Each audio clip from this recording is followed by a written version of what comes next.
Kamchatkada nimalar bo'lyapti o'zi? Ha, nima bo'lyapti? Ha, ota. Rossiyaning uzoq sharq hududida 12-yanvardan buyon kuchli qor yog'ishda davom etmoqda.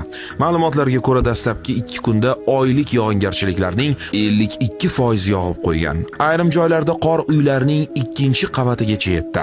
Ko'plab odamlar uylarida qamalib qolgan, yo'llar tozalanmagan va transport qatnovi qiyinlashgan. Hattoki Petropavlovsk-Kamchatskida tomlarda qor ko'chishi oqibatida 2 erkak vafot etdi. Yani onu adamlar qor ko'ylab mashinasini oqtaryapti. Bo'yidan baland qor tashashini qarang. Biz tom kiraveribmiz. Uni bolacha maza qilib o'ynayapti qor. Hududda favqulodda holat rejimi joriy etildi. 14-yanvar kuni ikkinchi siklon kelib, shamol tezligi soniyasiga 38 metrgacha yetibdi. 16-yanvar holatiga ko'ra ijtimoiy obyektlarga boradigan yo'llar ochilmagan, avtobus qatnovi to'xtagan, kommunal nosozliklar qayd etilmoqda. Mutaxassislar masofaviy ish rejimiga o'tkazildi. Maktablar vaqtincha yopildi. Ayrim hududlarda oziq-ovqat taqchilligi kuzatilgan. Do'konlar ham bo'shab qolgan.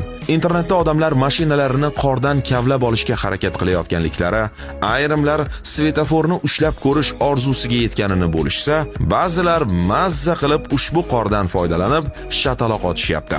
Xullas, qancha qor kerak? Kamchatkaga sayohat qiling. Qilolsangiz agar. Mutaxassislar ma'lumotlariga ko'ra, bunday qor yog'ishi oxirgi marta 1997-yilda qayd etilgan. Bu yilgi qor ko'chki xavfi esa 18-yanvargacha saqlanib qolinmoqda. Kamida. Qor to'xtadimi? Qon to'xtadimi? Qor to'xtadimi deyapman. Quloq ketibdimi, jigar? Aha. Qor yog'yapti.